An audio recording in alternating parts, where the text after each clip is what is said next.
gusta. Dicho sea de paso, espero les guste.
Se observa, disculpen. Sí, se ve el licenciado, sí se puede Ok, ver. vamos a dar inicio a la clase 10. Creo que en numeración es la clase 10, la contracción del músculo liso y la contracción del músculo esquelético.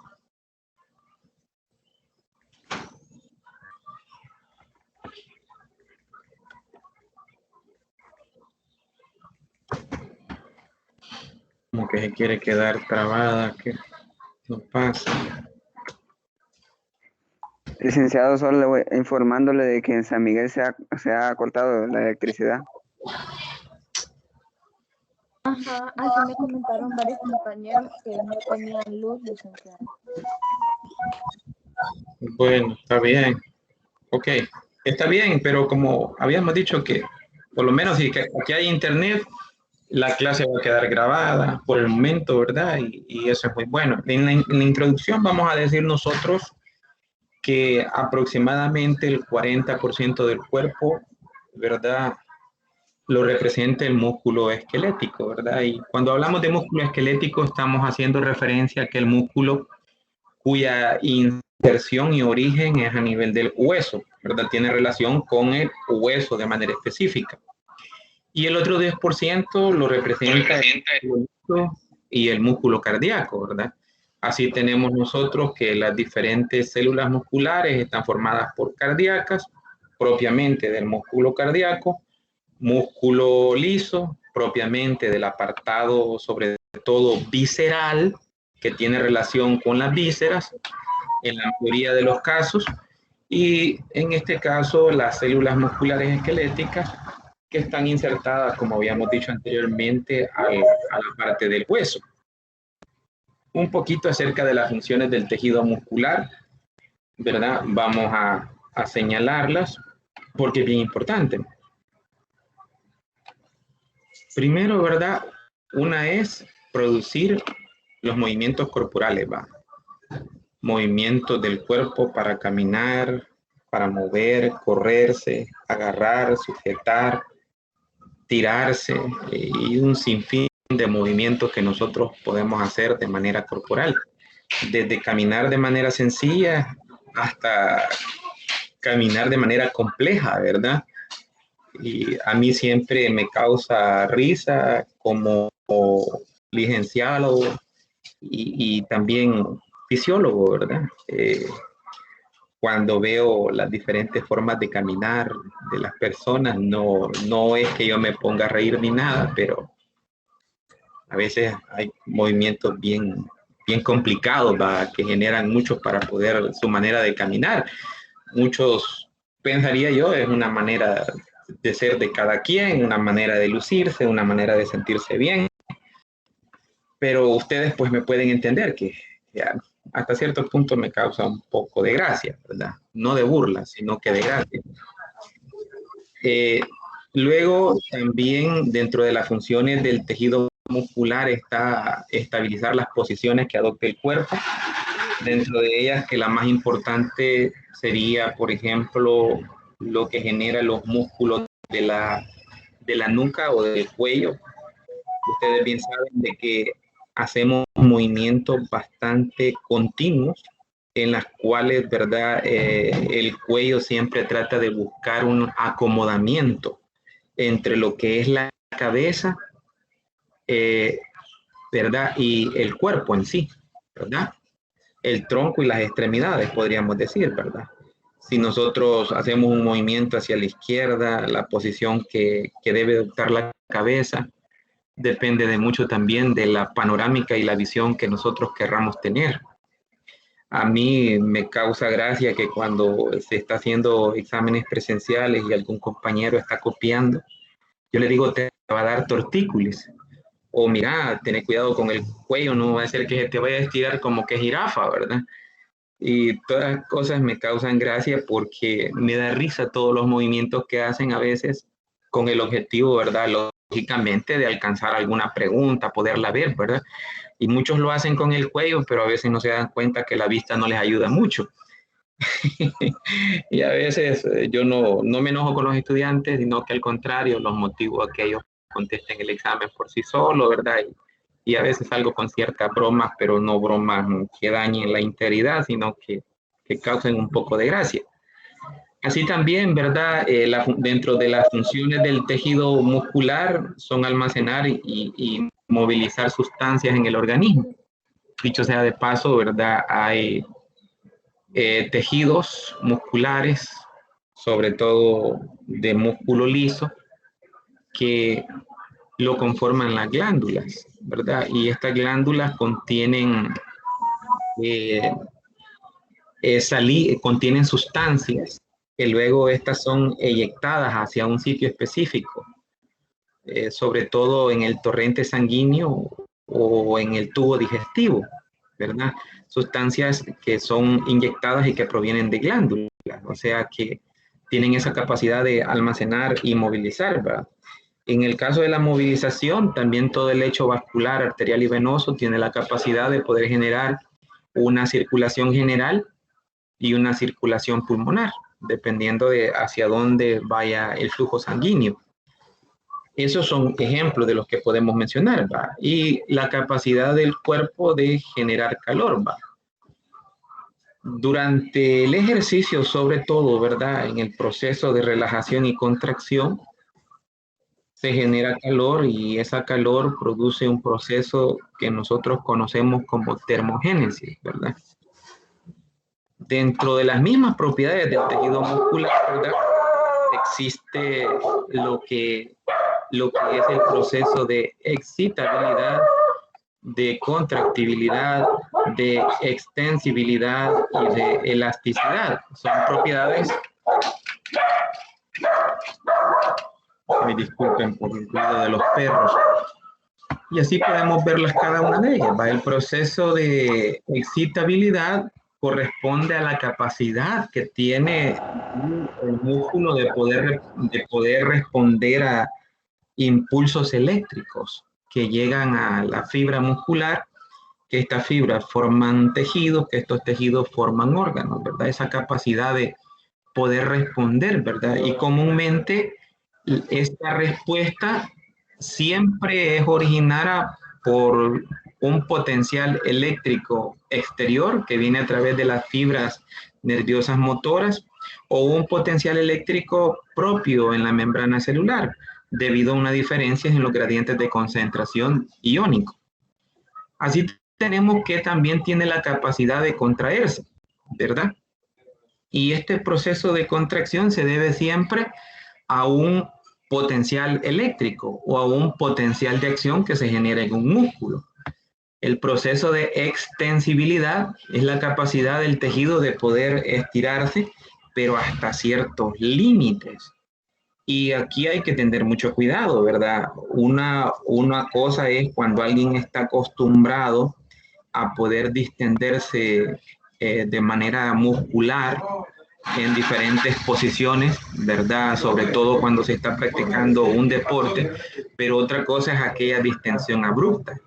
Por lo tanto, cuando dice que existen ciertos límites en los cuales se puede dar este proceso de extensibilidad, estos límites están reconsiderados dependiendo de la capacidad de cada persona. Entonces, y eso es bien importante respetarlo, dependiendo de la capacidad, producto de una acomodación o un adaptamiento. Y por último, el proceso de elasticidad, que es la capacidad que tiene el tejido de poder recuperar su longitud original, o sea que los músculos pueden distenderse y posteriormente regresar a su tamaño original. Un poco acerca de la anatomía fisiológica del músculo esquelético, ¿verdad? Vamos a ver la conformación o la organización de una fibra muscular de manera específica. Yo sé que esto probablemente ya lo estén viendo en microanatomía, pero lo vamos a ver desde el punto de vista fisiológico. Primeramente, ¿verdad? Quien recubre como membrana propia o membrana plasmática lo que es una fibra muscular es el sarcolema. Y eso necesito que les quede bien en claro. El sarcolema también tiene la capacidad de poder adherir dentro de esta misma membrana, pero en el interior de la misma, lo que nosotros conocemos como núcleos, ¿verdad? Propiamente de la fibra muscular, ¿verdad? Ahora bien, el sarcolema que recubre, ¿verdad? ¿Qué es lo que recubre? Es la pregunta, ¿verdad? Recubre un conjunto de miofibrillas. Este conjunto de miofibrillas, ¿verdad? Son ramificaciones de menor tamaño, ¿verdad? Que están conformados por miofilamentos. Aquí están las miofibrillas, estas ramificaciones. Y esto que nosotros observamos como puntos, ¿verdad? Son los que nosotros vamos a conocer como miofilamentos, ¿verdad? Es interesante cómo va desde un tamaño mayor reduciendo su tamaño. Las miofibrillas son las que dentro de ellas están rodeadas de manera específica por el retículo sarcoplásmico, que es una serie de ductos o conductos que en su interior tienen elementos, y el más importante, el ion calcio. A su vez, existe un tipo de conducto que tiene la capacidad de poder terminar en lo que es el sarcolema, teniendo la capacidad de poder entrar a la sustancia extracelular. Y estos conductos son los que conocemos como túbulos T o túbulos T transversos. Es interesante. Esto quiere decir que estos túbulos T son una extensión del líquido extracelular que tiene la capacidad de poder ingresar en el interior, ¿verdad?, de una fibra muscular. Y eso es muy importante tomar en cuenta. Ahora bien, las miofibrillas, de manera específica, son las que conforman propiamente los elementos que tienen la capacidad de poder contraer el músculo, ¿verdad? Y estos elementos, ¿verdad?, los vamos a conocer como sarcómero en conjunto. Y un sarcómero está compuesto de una banda I a ambos lados, ¿verdad? Cada sarcómero está dividido por una banda o línea Z de manera específica hacia otra banda o línea Z de manera específica. Entonces, dentro del sarcómero se encuentran unas proteínas contráctiles. Estas proteínas contráctiles, ¿verdad?, están presentes tanto en esa banda translúcida, o sea que no es oscura, conocida como banda I, que está en ambos lados del sarcómero, y una que es más opaca o hay una mayor opacidad que se encuentra más en el interior de lo que es el sarcómero, de manera específica. Ahora bien, esa banda I está formada únicamente de filamentos de actina, que estos confluyen de manera específica con las líneas Z. Los filamentos de actina que confluyen de manera específica con estas líneas Z, lo hacen con el objetivo de guardar una correlación y una estructura o una fijación para que éstas no se muevan, no se desoriente de manera específica. Los compañeros que están en mensajes y todo eso, siento un poco de falta de respeto. Yo creo de que o estamos en la clase, acuérdense que dije de que esta clase podían recibirla cualquier compañero y que no íbamos a generar un listado, pero eso no significa que los que estén aquí no se van a someter a ciertos lineamientos, ¿de acuerdo? ¿Verdad? Porque es bastante incómodo, o sea, si no le interesa, sálgase de la clase si le parece, ¿verdad? Pero no está interrumpiendo, se los pido de favor. Y eso es una cosa de que puede llegar en un momento a ocasionarles problemas. Yo creo que ustedes como jóvenes deberían de meditar un poquito eso, ¿verdad? Deberían de meditarlo un poco. Ahora bien, y tenemos otras bandas, las bandas A, que también están en interrelación, ¿verdad? A través de una línea de conducto. Estas bandas A están formadas no solamente de filamentos de actina, como las bandas I, sino que tienen una interrelación entre los filamentos de actina y los filamentos de miosina. Ustedes pueden observar la actina en azul y la miosina en rojo.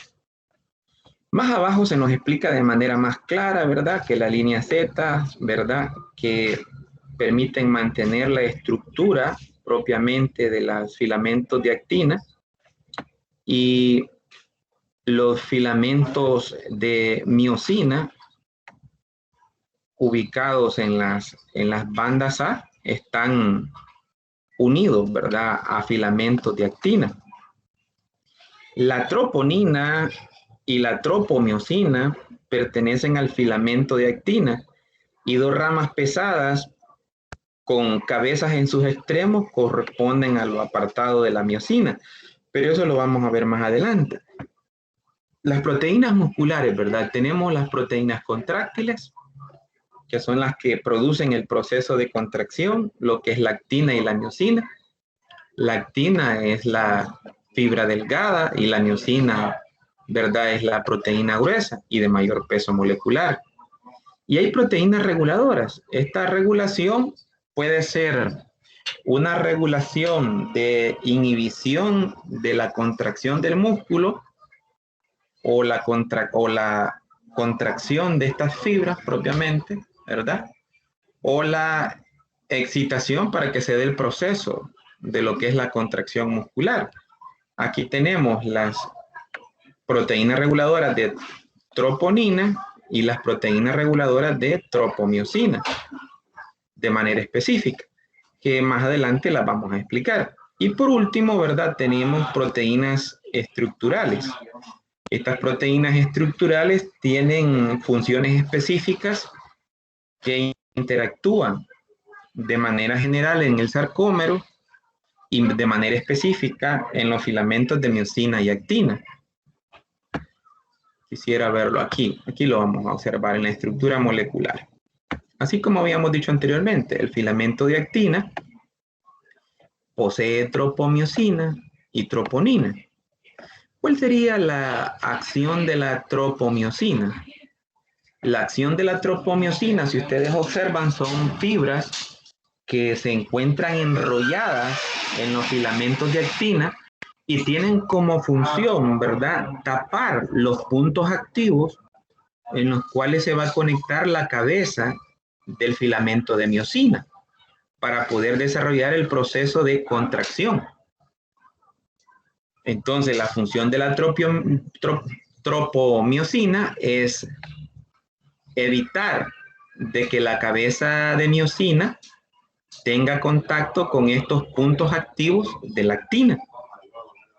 Viene otro elemento de proteínas reguladoras, la troponina. Dicho sea de paso, la troponina son estas proteínas contráctiles o subunidades de proteínas contráctiles que forman en sí o en conjunto la troponina, y está dividido en troponina I, en troponina T y en troponina C. Ahora bien, ¿cuál sería la función de cada uno de estos? ¿Verdad? De manera específica. Primero, ¿verdad?, que la troponina I es la que permite la adherencia de la troponina a lo que es el filamento de actina. De manera específica. O sea, digamos que si esta fuese la I, es la que le permite adherirse a este filamento de actina.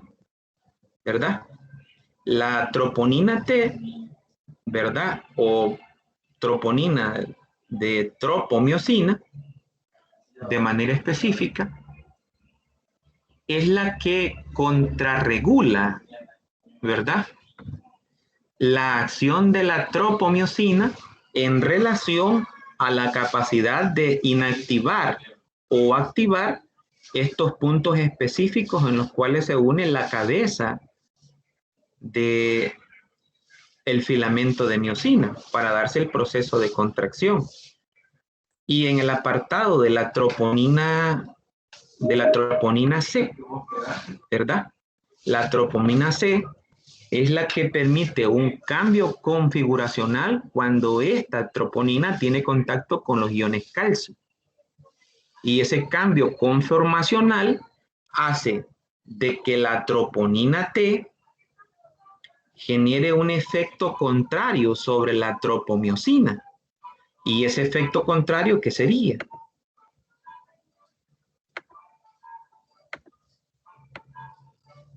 El efecto contrario sería que la tropomiosina deje de generar, ¿verdad?, o deje de seguir tapando estos puntos activos y se reabra.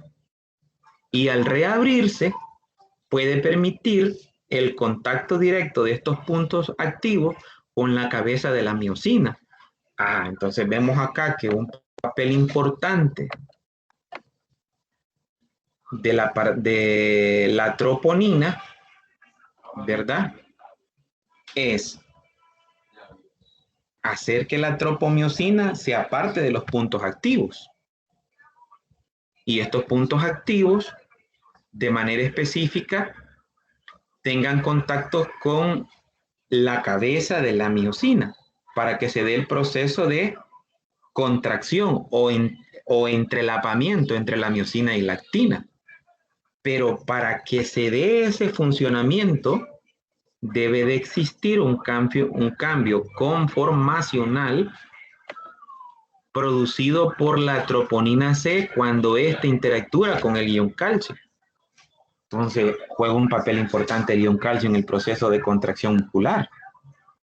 Porque mientras no se dé ese cambio conformacional en la troponina, en esta proteína reguladora del proceso de contracción o relajación, no se va a permitir el proceso de contracción en sí. Y eso es bien importante reconocerlo. También habían otros elementos que habíamos mencionado, por ejemplo, la titina, que son las proteínas estructurales, y estas no las había explicado. Las vamos a explicar. En el proceso de la titina lo que permite son dos cosas. Una de ellas es que la titina permite que se mantenga unido la estructura de los filamentos de miosina y actina. ¿Esto qué quiere decir? Que exista una concatenación, vamos a decir, que exista un entramado lineal para que pueda darse el movimiento de la miosina y la actina, tanto cuando estén distantes o cuando estén entrelapados.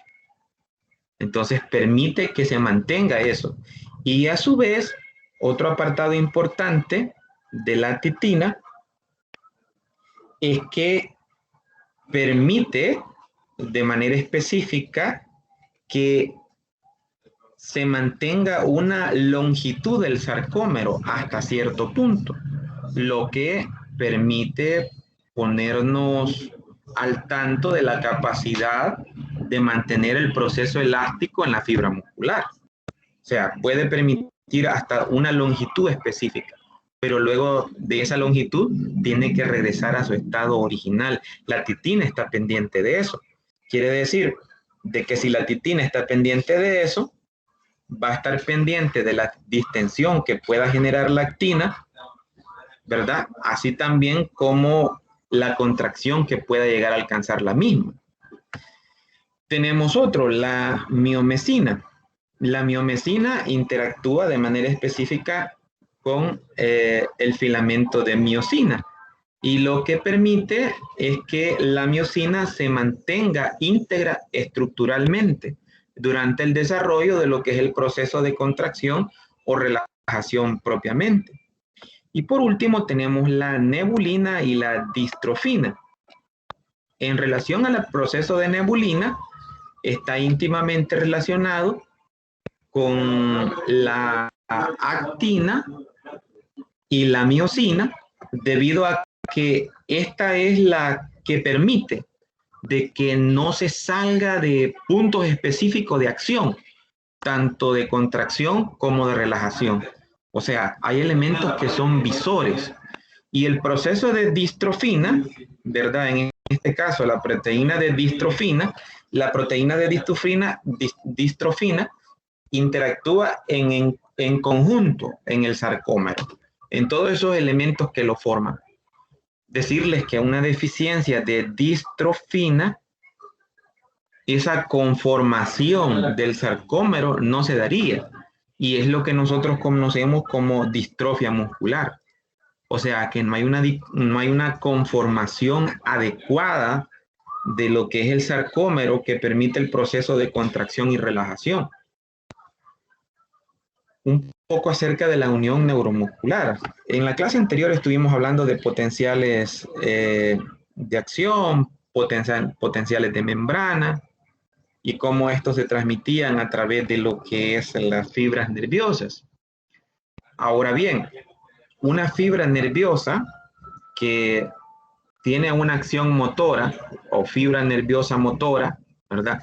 Que es aquella que manda información desde el cerebro a través de la médula, sale a través de una fibra nerviosa motora y llega de manera específica a las fibras musculares.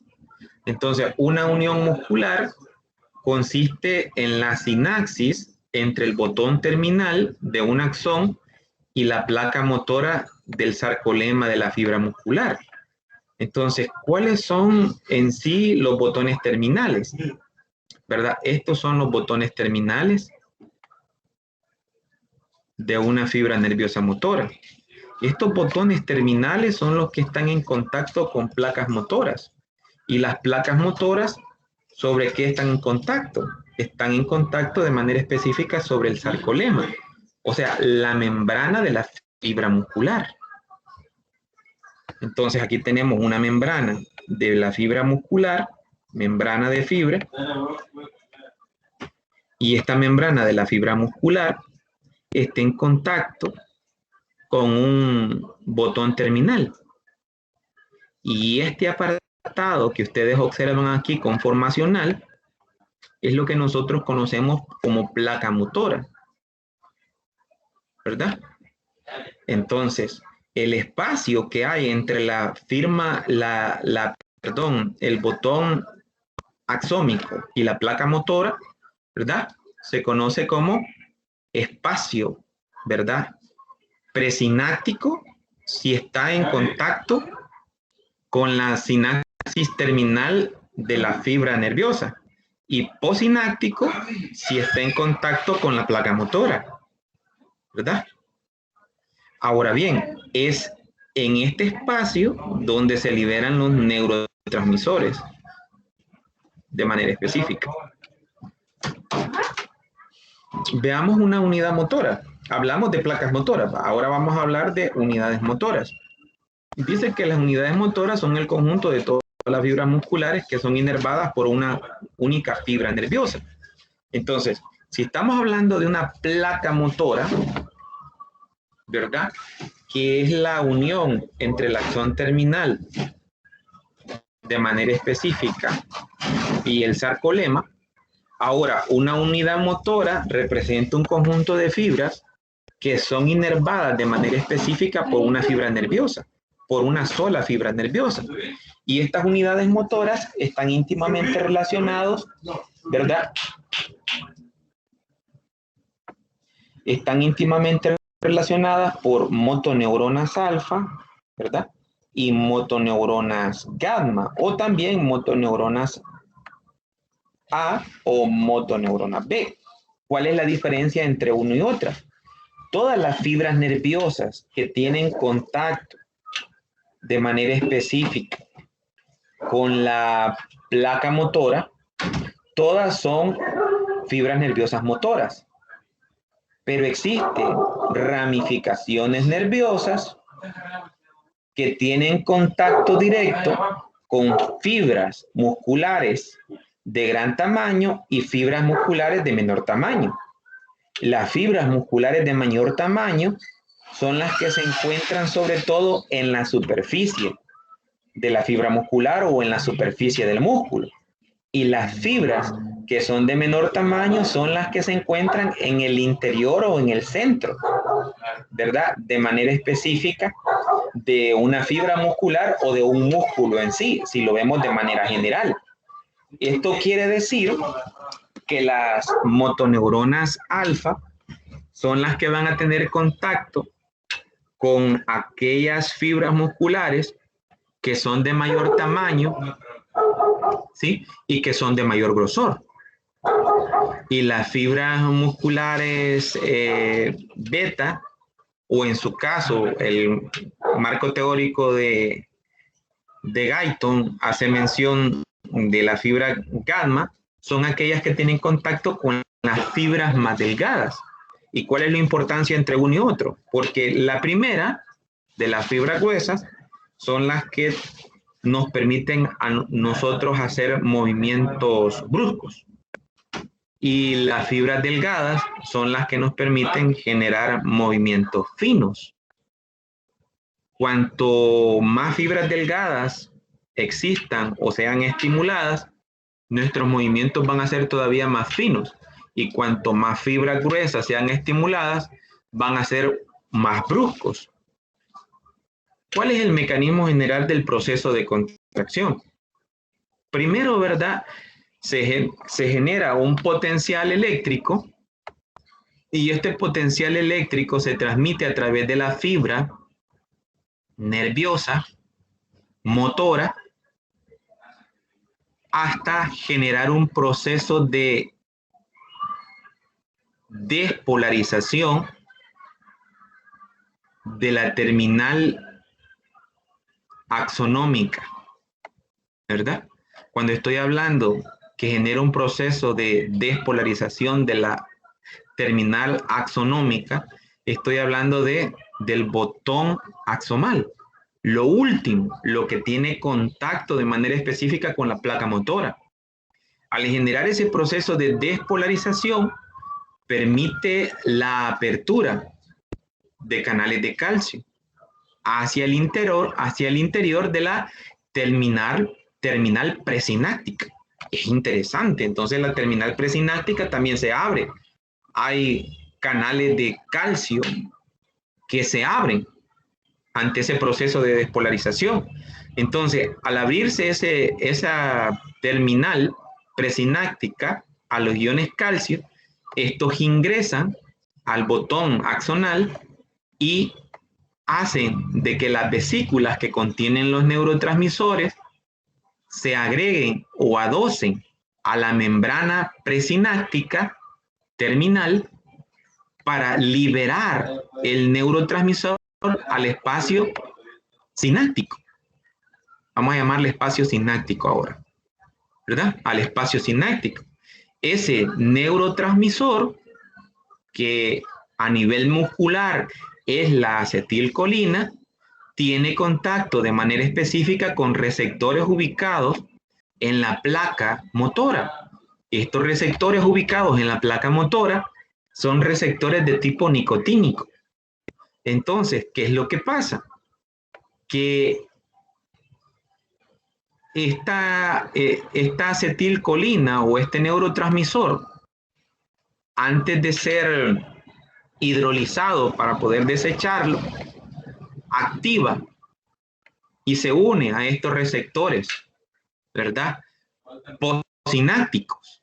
En este caso ya sería posinápticos, generando una apertura de estos receptores. Cuando se da la apertura de estos receptores a nivel de la placa motora, lo que se produce, ¿verdad?, es la entrada del ion sodio hacia el interior de la membrana. Entonces, ¿cómo está cargada la membrana en el interior? Está cargado, ya sabemos de nosotros en potencial en reposo de manera negativa. Entonces, ese ingreso de manera específica, ¿verdad?, del ion sodio genera un proceso de despolarización, tomando en cuenta y en consideración que la fibra nerviosa axonal o el botón axonal siempre se encuentra en la parte central de la fibra muscular. Quiere decir que se da un proceso de propagación del proceso de despolarización, valga la redundancia, en diferentes sentidos, hacia la izquierda, hacia la derecha, como quieran llamarle. Entonces, ¿eso qué es lo que genera? Un proceso de despolarización en la parte interior de la membrana, cambia de polo, ¿verdad? Ese proceso de despolarización activa, ¿verdad?, unos receptores del calcio que llevan una información específica al retículo endoplásmico, sarcoplásmico. ¿Y qué información específica llevan al retículo sarcoplásmico? La información específica de que se dé la apertura de este canal de calcio y se dé la liberación del calcio hacia el exterior, ¿verdad?, del sarcómero, o sea, hacia el líquido que está fuera de la fibra muscular y que representa el medio interior de la fibra muscular, ¿verdad? Ahí hay elementos como el potasio, como el magnesio, como el fósforo y el ingreso en este caso de calcio. Entonces, este calcio, al ser liberado en el líquido intracelular, ¿verdad?, por estos túbulos sarcoplasmáticos, que son los que mencionamos anteriormente, se los voy a señalar. Estos que están acá son, miren, estos que vemos acá, ¿verdad? Entonces, al liberar el calcio, ¿para dónde creen que se va el calcio? Vamos a ver si alguien me dice que ha estado poniendo atención. ¿Para dónde se va el calcio? Se va de manera específica a una proteína contráctil.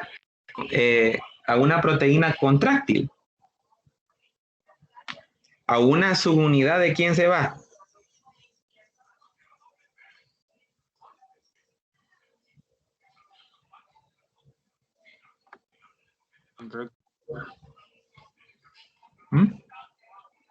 A una subunidad de quién se va, vamos a ver, sí, pues, ¿verdad? De la troponina. a una subunidad de la troponina. Al irse a una subunidad de la troponina, se va de manera específica a la troponina C. Y al irse a la troponina C, se da un cambio configuracional, ¿verdad?, de la troponina, que hace que la tropomiosina se quite o libere esos puntos activos.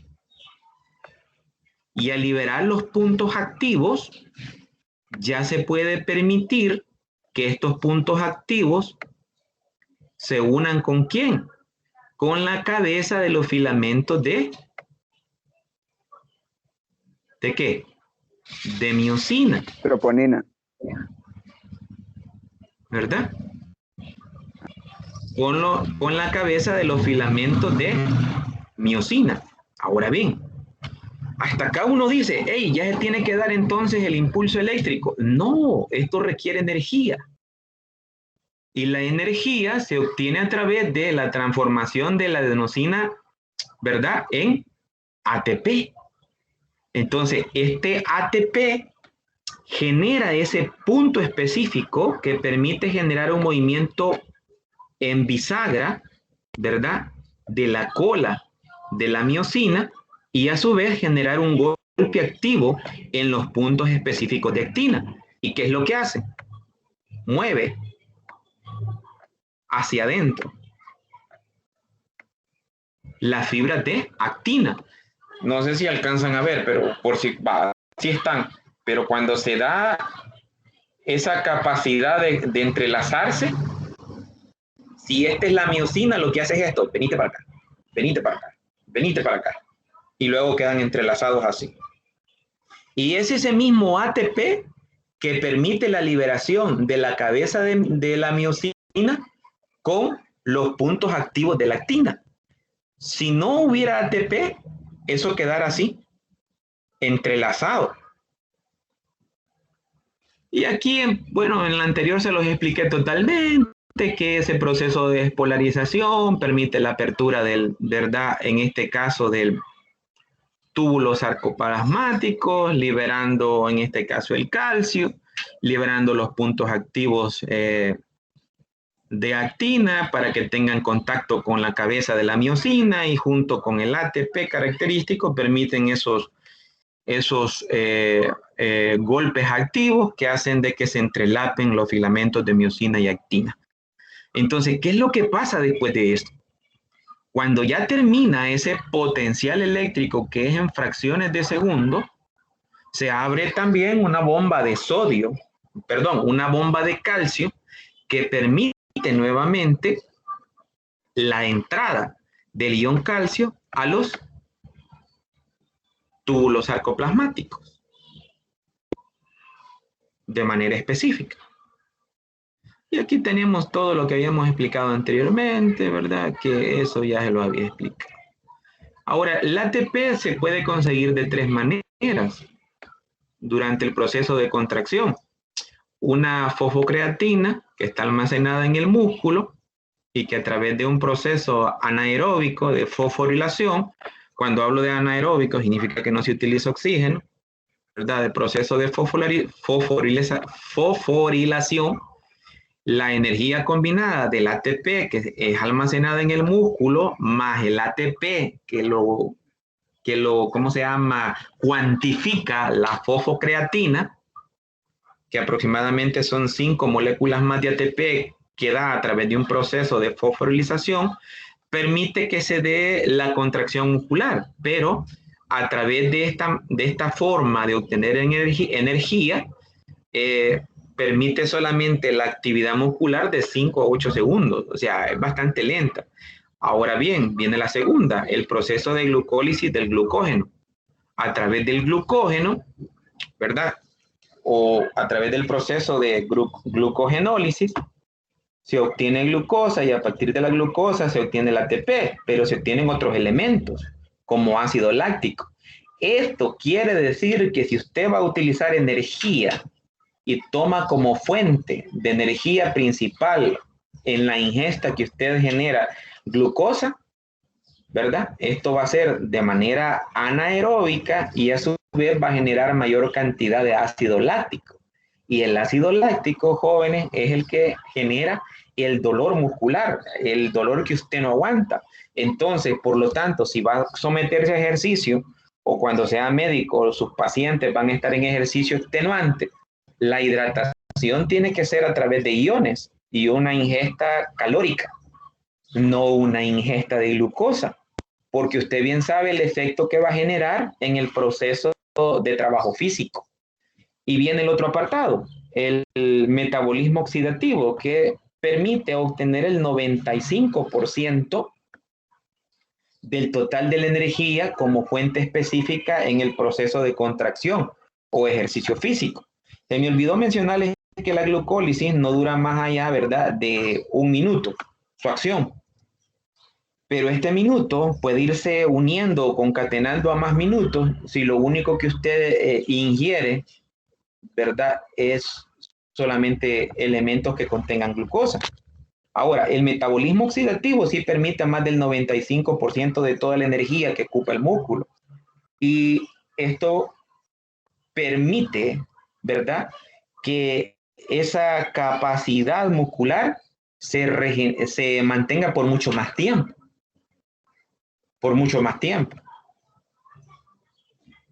Tenemos contracciones musculares, fuerzas musculares y trabajo. Y quiero que hagamos aquí una correlación. Una contracción muscular se relaciona a una fuerza muscular y una fuerza muscular se relaciona a un trabajo realizado. Una contracción muscular es un potencial que provoca una contracción, ¿verdad?, que genera una fuerza. El músculo se contrae, lo puede hacer dependiendo de la frecuencia de potenciales eléctricos que están llegando a él y la cantidad de fibras activadas, en este caso, unidades motoras. Habíamos dicho anteriormente que una cosa es la placa motora, que es la unión neuromuscular, y otras son las unidades motoras, que son un conjunto de fibras que están siendo inervadas por una sola fibra nerviosa, y que esta fibra nerviosa puede ser una fibra, una motoneurona alfa o una motoneurona beta, en su caso, o una motoneurona alfa y gamma, respectivamente. Entonces, cuando ya se da el proceso de contracción, y este depende de manera específica de la frecuencia de activación de los potenciales eléctricos y de las fibras activadas o unidades motoras activadas en un músculo, esta fuerza va a depender de manera directa de la interacción de los filamentos finos y gruesos y la presencia de calcio. Quiere decir que cuanto más activos sean los filamentos gruesos, ¿verdad?, de las fibras musculares, mayor va a ser la fuerza, ¿verdad? Y cuanto mayor sean los finos, mayor va a ser la fineza. Pero en ambos casos, o en un conjunto o de manera mixta, no se va a dar una fuerza muscular si no se da el proceso de contracción, y en el proceso de contracción ayuda el calcio, ¿verdad? Ahora bien, la fuerza muscular puede generar trabajo, y genera trabajo cuando se mueve un objeto, según física médica, de un sitio a otro sitio. Y eso es una explicación fisiológica. Efecto de la superposición de los filamentos contráctiles, ¿verdad? Vamos a tener una relación longitud-tensión. ¿Esto qué quiere decir? Que cuanto mayor sea la longitud del sarcómero, el que está compuesto por los filamentos de miosina y actina, las bandas Z entre Z y Z, las bandas I que están en los laterales unidos a las bandas Z, y las bandas A que están contrapuestas unas con otras, ¿verdad? Cuanto mayor sea la longitud del sarcómero, ¿verdad?, menor va a ser la tensión que se genera en el músculo o en la fibra muscular. Y cuanto vaya disminuyendo esa longitud, mayor va a ser el proceso de tensión, ¿verdad? ¿Eso qué quiere decir? Que cuanto más entrelapados estén, mayor tensión va a haber en los músculos. Ustedes lo pueden hacer. Apuñen su muñeca izquierda y al apuñar su muñeca izquierda van a ver cómo se genera una tensión en la muñeca, en los músculos de la muñeca y también en el antebrazo. Y si ustedes transmiten esa contracción o tensión del antebrazo, se pasa al músculo. Y si ustedes al brazo. Y si ustedes generan tensión en el brazo, se pasa a la parte del hombro, omóplato. Si ustedes generan presión en el omóplato, generan presión sobre los músculos, ¿verdad?, de la caja torácica. Y si generan tensión sobre los músculos de la caja torácica, generan tensión sobre los músculos abdominales. Y si generan tensión sobre los músculos abdominales, generan tensión sobre, ¿verdad?, los músculos de la pierna, ¿verdad? Y así sucesivamente. Entonces, y esto es una dinámica fisiológica que podemos generarla también como dinámica deportiva. Un futbolista o cualquier deportista tiene que preparar de manera específica el inicio del proceso de tensión de su cuerpo. Y hay un elemento que destruye esa tensión y que es la barriguita de cada uno que nos manejamos. Por eso si ustedes ven un deportista de alta élite, ¿verdad?, tiene una conformación de su tronco de la mejor manera posible, ¿verdad?, para generar un equilibrio de la tensión del apartado superior e inferior del cuerpo. Ahora bien, también cabe mencionar que el efecto de la longitud sobre la fuerza del músculo implica que cuanto más, ¿verdad?, longitud tenga un músculo, ¿verdad?, menor va a ser la fuerza que se va a generar en el músculo. ¿Por qué? Porque estamos hablando que un músculo está distendido, ¿verdad? Entonces, al generar un proceso de distensión, ¿verdad?, ese proceso de distensión no va a poder mantener en un sitio específico una tensión determinada. Y esa tensión determinada es la que se traduce en fuerza. Hay dos tipos de contracción, ¿va? La contracción isométrica y la contracción isotónica. Cuando hablamos de la contracción isométrica, estamos haciendo referencia que el músculo, ¿verdad?, no se acorta durante la contracción. No hay movimiento articular, o sea, que es una contracción estática. Por ejemplo, acá este sujeto está deteniendo una pesa. Hay contracción muscular, pero no hay acortamiento, sino que es una contracción estática. Y podemos observar nosotros una contracción estática al generar un contrapeso a este músculo deltoides y observamos en un quimógrafo que se está generando un mismo potencial de contracción o un mismo umbral de contracción.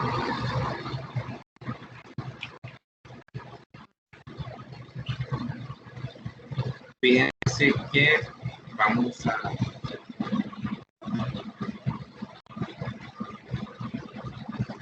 detenernos un momentito porque está pasando el camión de la basura y no se escucha nada, ¿verdad?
¿Están conectados? ¿Podemos seguir? Sí, licenciado, sí se ven las diapos. Sí, se ven. Ok, gracias. Entonces, y tenemos el caso de la contracción isotónica.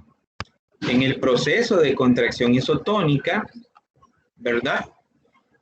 Se acorta el músculo, pero la tensión permanece siempre constante. ¿Y eso qué quiere decir? Que si aquí tenemos una contracción isométrica, donde el músculo no se acorta, pero la tensión se mantiene, aquí tenemos una contracción isotónica, donde la tensión es la misma, o sea, la fuerza generada es la misma, pero el músculo se contrae. Y esto es debido a que queremos generar un movimiento, ¿verdad? Queremos generar un movimiento, y todo lo que genere un movimiento va a estar más relacionado de manera específica a una contracción isotónica, o todo aquello que genere que el músculo se contraiga, ¿verdad? Sobre un peso específico. Y observamos nosotros que hay un quimógrafo que determina siempre el mismo potencial muscular que lo que se logró en la contracción isométrica. Aquí observamos que está la misma tensión.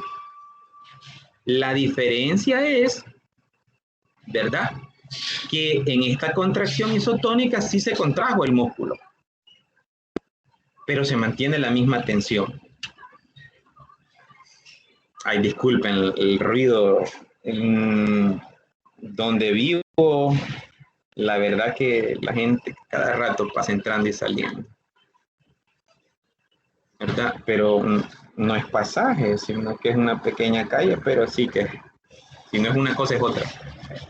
Bueno, contracciones musculares según la intensidad y la frecuencia. Tenemos diferentes tipos de contracciones. Y en el laboratorio vamos a observar la sumación mecánica. La sumación mecánica, que puede ser una sumación de tipo espacial y una sumación de tipo temporal, ¿verdad? Entonces, la sumación espacial nos va a permitir generar un estímulo de alta intensidad que permita obtener la máxima fuerza de contracción del músculo, ¿verdad? La máxima fuerza de contracción muscular. Y tenemos el caso, ¿verdad?, de la sumación temporal, ¿verdad?, donde esta lo que nos permite es generar contracciones repetitivas, ¿verdad? Y estas contracciones repetitivas, ¿verdad?, son producto de una sobreestimulación en el menor tiempo posible. O sea, están llegando potenciales eléctricos de manera constante. Entonces observamos nosotros que se están dando contracciones rápidas y más próximas unas de otras. Y llega el punto que la repetitividad es tan alta de que el músculo ya no tiene la capacidad de poder repolarizarse. O sea, ya no se genera el proceso de despolarización, repolarización. ¿Por qué? ¿Por qué no se despolariza? Porque está llegando otro impulso eléctrico. Entonces se está dando un sobremontaje. Y este sobremontaje es una suma de ondas. Genera una suma de ondas. Y esta suma de ondas, ¿verdad?, lo que va a generar es que el músculo se quede contraído. Y esa contracción sostenida del músculo es lo que se conoce como tétano. Aquí está. O tetanización. El apartado de tetanización, en su momento, genera un mayor gasto de oxígeno y nutriente necesario para el proceso de contracción muscular. Y ese gasto, ¿verdad?, genera lo que nosotros conocemos como fatiga muscular, donde el músculo ya no reacciona como tendría que reaccionar. También es importante, ¿verdad?, darnos cuenta de la relación entre la hipertrofia, la atrofia y la hiperplasia. Cuando estamos hablando de hipertrofia, ¿verdad?, es cuando una persona aumenta el tamaño de la fibra muscular y este tamaño de la fibra muscular es producto de un aumento de los filamentos de miosina y actina de manera adaptativa. ¿Qué quiere decir? Que las necesidades de este sujeto físicas son bastante altas. Al generarse esas necesidades físicas bastante altas, se genera una mayor síntesis de proteínas contráctiles, ¿verdad?, que generan un proceso de hipertrofia de la fibra muscular, o sea, la engrandecen, pero ese engrandecimiento se debe a un aumento de los filamentos de miosina y actina, que dicho sea de paso, una hipertrofia fisiológica, comenzando a generar ejercicio, ustedes lo pueden hacer si quieren, los invito a que lo hagan, vaya, los varones que quieran echar pectorales, como dicen, ¿verdad?, hágase 2 pesitas de 3 libras cada uno. Y todos los días, previo calentamiento, ¿verdad? Previo calentamiento significa estar unos 15 minutos solos con sus brazos, haciendo movimientos de contracción y distensión. Pueden hacerlo de manera específica. Y posterior, todos los días, hacer 50 pesas con un brazo y 50 con el otro. Las señoritas, con una pesa de 2 libras, hacer 20 diarias, con un brazo y con otro, por los que quieran, ¿verdad? O pueden hacerlo totalmente diferente, pueden colocar una pesa alrededor de su tobillo y generar un movimiento de elevación hacia el mismo. Rápidamente van a observar ustedes la tonificación que va adquiriendo el músculo. Y en el caso de los varones, a nivel del brazo, ¿verdad? Que ya le van saliendo los gatitos, como dicen, ¿verdad? Y un proceso de atrofia, si lo hace por 10 semanas, lo logra. Y un proceso de atrofia, ¿verdad? Es una disminución de estos filamentos, producto de una falta de ejercicio o un proceso de denervación. ¿Y qué es lo que se da acá? ¿Verdad? Que esto genera una degradación proteica, o sea, no llegan los elementos necesarios para hacer de que se conformen estos filamentos de miosina y actina y las fibras musculares lo posean. Ahora bien, diferente lo que es una hiperplasia muscular, que no está relacionada con un aumento o disminución de los filamentos de miosina y actina, sino que está íntimamente relacionada a un aumento de las fibras musculares, ¿verdad? Entonces, si alguien dice una hiperplasia prostática, es una glándula, dice, ¿qué pasó ahí? Ha aumentado la cantidad de fibras, ¿verdad? Fibras del tejido prostático, ¿verdad? Entonces, es algo totalmente diferente, un proceso adaptativo a un proceso que tiene otro origen, que puede ser fisiológico o fisiopatológico, en este caso. Y vamos a ver un poco acerca de lo que es la rigidez cadavérica. ¿Se acuerdan que les dije que así como el ATP permite la unión de la cabeza de miosina con los puntos específicos de actina, permite la unión y el movimiento, así también este permite a su vez que la separación del mismo, cuando se quita el proceso de despolarización, cuando una persona fallece, se queda unido la cabeza de miosina con la cabeza de actina, con los puntos de actina. Entonces, esa unión es lo que ustedes conocen como rigidez cadavérica. Por eso los cuerpos quedan todos duros, tensos, ¿verdad? Cuesta moverlo, pero es debido a eso, ¿verdad? Pero de 15 a 25 horas, estas proteínas contráctiles se van deshaciendo y se va perdiendo esa rigidez cadavérica. Y el cuerpo se va, ¿verdad?, putrefactando, ¿verdad? Y eso es bien importante saberlo. Tipos de músculo liso. Vamos a hablar del músculo liso también. Hay un músculo liso multiunitario y hay un músculo liso unitario, ¿verdad? Cabe mencionar de que el músculo liso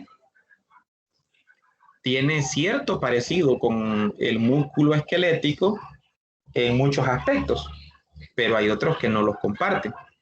Por ejemplo, el músculo esquelético está formado por un solo tipo de fibras, el músculo esquelético, ¿verdad? Y el músculo liso puede estar formado por dos tipos diferentes de fibras. Por eso habíamos hablado músculo liso multiunitario y el músculo liso unitario en sí, o monounitario. ¿Cuáles son las diferencias? Primero, el músculo liso multiunitario dice que está formado por fibras separadas y discretas. O sea, no hay una enramificación, una unión más cercana, ¿verdad? Y eso significa que estas fibras, de manera específica, son independientes unas con otras, ¿verdad? Y todas ellas están inervadas por una sola fibra nerviosa. No es como el caso del músculo, ¿verdad?, esquelético, donde un conjunto de fibras musculares están inervadas por una sola fibra nerviosa. En este no, uno, ¿verdad? Entonces, cada una de estas fibras, debido a esa característica, se puede contraer de manera independiente, ¿verdad? Algunos ejemplos, lo cual permite generar movimientos incluso más finos en algunos órganos. Por ejemplo, a nivel del ojo, ¿verdad? Los músculos ciliares del ojo, ¿verdad? Permiten generar movimientos finos y en fracciones de segundo, que en conjunto no permitirían esos movimientos tan rápidos, ¿verdad? Ok. Lo otro, los músculos pielvoelectores, ¿verdad? Que están ubicados a nivel de la piel. Es solamente que usted genere, ¿verdad?, una fricción sobre su piel, y más si es con calor, verá usted la pielvoerección que se genera a nivel de lo que es, ¿verdad?, la piel en sí. Y tenemos el músculo liso monounitario, que este es el músculo sincitial o el músculo visceral, como está, ¿verdad?, que está conformado por cientos de miles de fibras que se contraen de manera conjunta. Generalmente dice que estos están dispuestos en láminas o fascículos y sus membranas están adheridas entre sí por uniones de hendidura en múltiples puntos. ¿Esto qué quiere decir? Que está conformado por diferentes láminas. Y aquí, esto es lo que queremos dar a conocer. Pero aún están formados por diferentes láminas, tienen la capacidad de esas láminas de poder en conjunto poder contraerse. Y cuanto más láminas estén comprometidas, mayor va a ser la fuerza de contracción. Es el caso que se presenta en la contracción rítmica del útero en el momento del parto. Comienza con una contracción leve y luego va en aumento las contracciones uterinas. Y así tenemos el caso del útero, del aparato digestivo, de los uréteres y de algunos vasos sanguíneos, ¿verdad? Generalidades del mecanismo contráctil del músculo liso. El músculo liso contiene filamentos de actina y miosina. Entonces quiere decir que estos generan el proceso de contracción. ¿Sí? Pero no contienen troponina. ¿Y la troponina cuál era la función? ¿Verdad? ¿Cuál era la troponina la función, verdad? Vamos a ver si se recuerdan. Vamos a ver más atrás, porque son cuestiones que probablemente se nos pasen por alto y por cuestiones pedagógicas vamos a recordar. ¿Verdad? ¿Qué hace la troponina? Tiene sus unidades y estas subunidades liberan ¿qué? ¿Ah? ¿Verdad?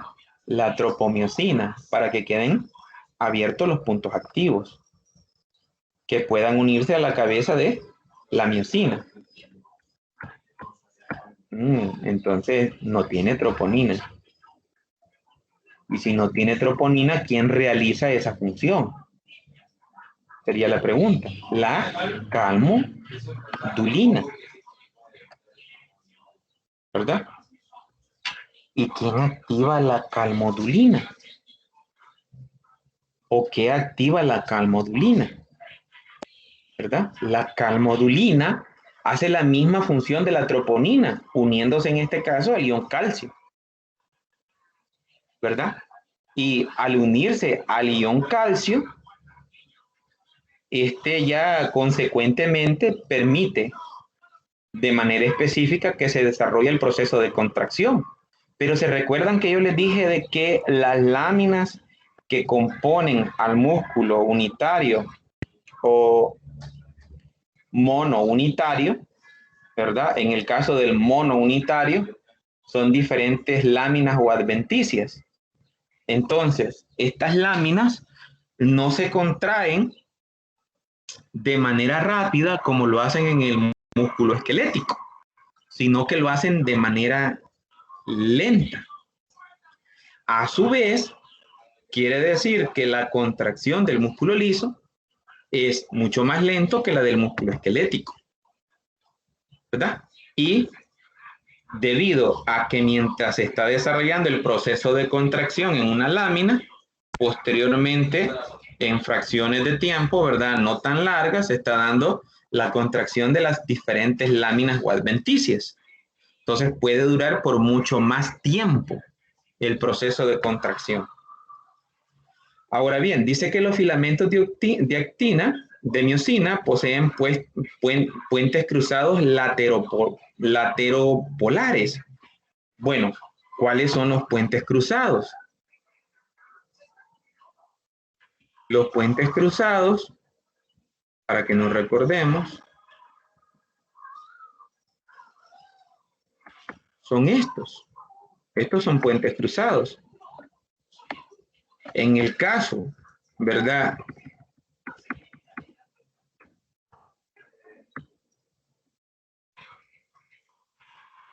de decir puentes cruzados lateropolares, está hablando que son puentes que no van de esta manera, sino que van casi longitudinales. Y al ir longitudinales, una de las características propias de las fibras musculares es el proceso de distensión. Quiere decir que el músculo liso es más distendible que el músculo esquelético. Y eso lo podemos observar en el tubo digestivo. La capacidad que tiene este de poderse distender, ¿verdad?, en longitud y en radio, cabe mencionar, ¿verdad?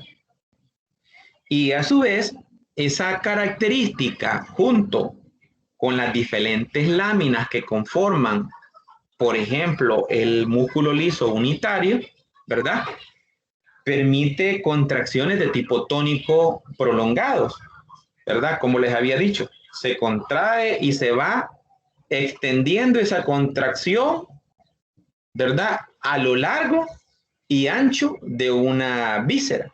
Por ejemplo, el caso de el tubo digestivo. Se menciona también que la contracción del músculo liso puede ser estimulada por señales nerviosas, ¿verdad?, hormonales, por un mismo proceso de distensión y por otros. Vamos a ver algunos.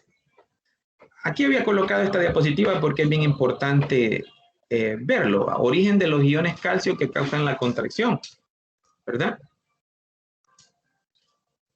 Primero, ¿verdad?, que los iones calcio que causan la contracción pueden provenir del líquido extracelular y así también pueden generarse del retículo sarcoplásmico. Y la regulación de estos iones calcio ya no se debe al proceso de troponina, sino que a la calmomodulina. Y la contracción, como la podemos observar acá, ¿verdad?, hay una entrada y una salida del ion calcio.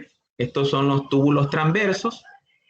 El ion calcio en el interior, producto de los el sarcoplasma o el sarcómero en sí, túbulos sarcoméricos, de manera específica, pasa este ion calcio que se une a la calmomodulina, y al unirse a la calmomodulina, ¿verdad?, el ATP lo transforma en ADP y este ADP permite la unión de los puntos específicos con los filamentos de actina. Y para deshacerse de estos iones calcio, como lo había dicho en la diapositiva anterior, estos iones calcio se pueden deshacer a través de un contratransporte entre la entrada de sodio y la salida de calcio, o a través de los túbulos transversos con la utilización de energía, a través de canales específicos de calcio, al líquido extracelular por los túbulos transversos.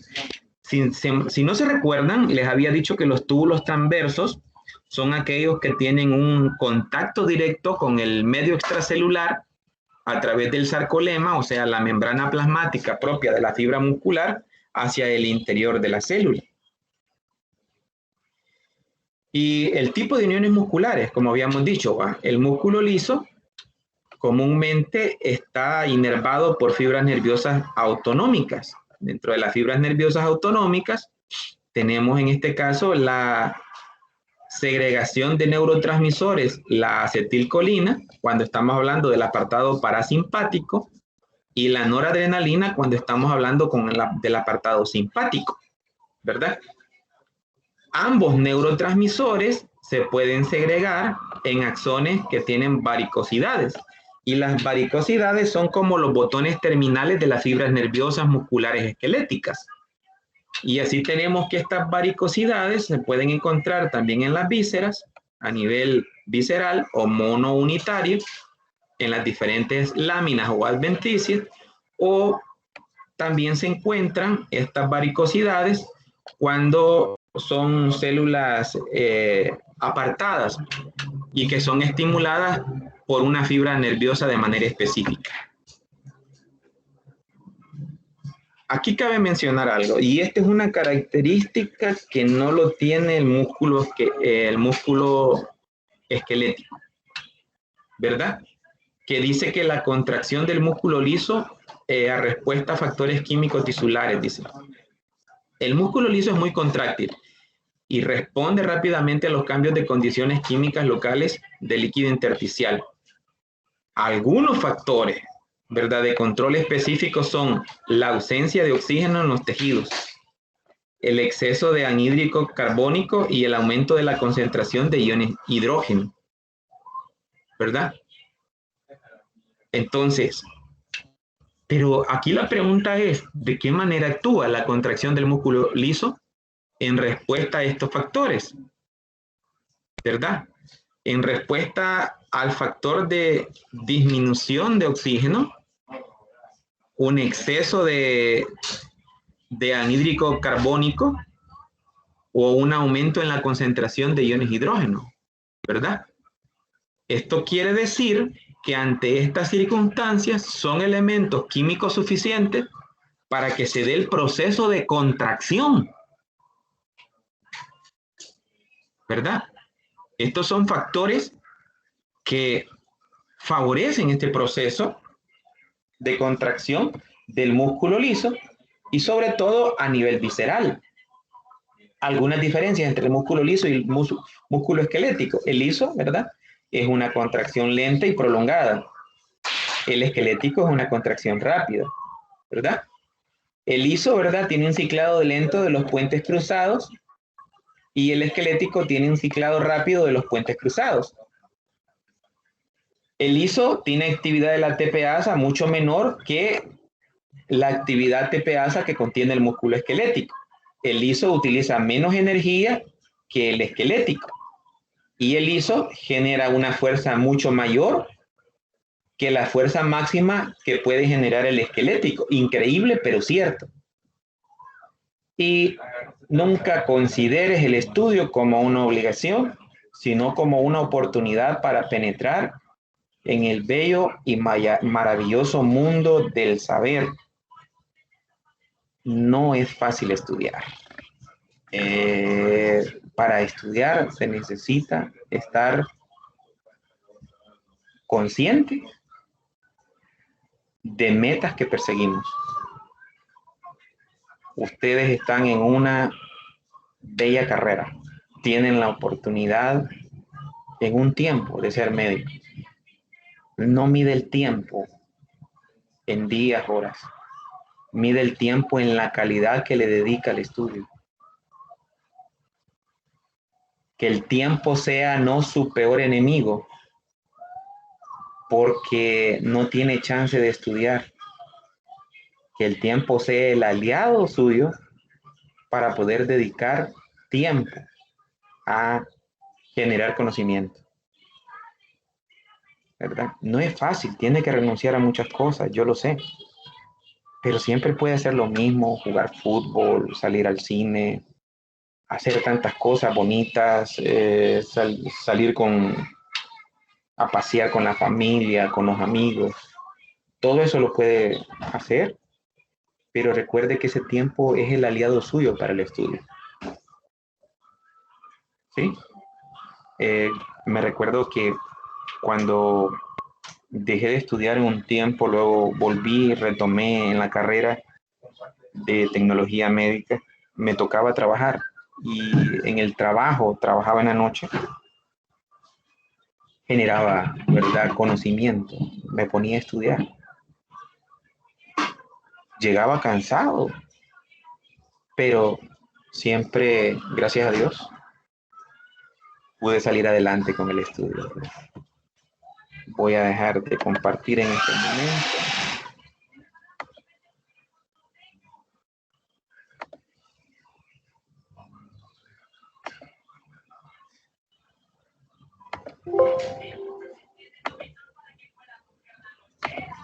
Ok, ya. Pero no se hayan dormido. Bien, Doli. de verdad, con esto terminamos las clases para el parcial número 2, el cual lo voy a desarrollar yo el día domingo, de manera específica, ¿verdad?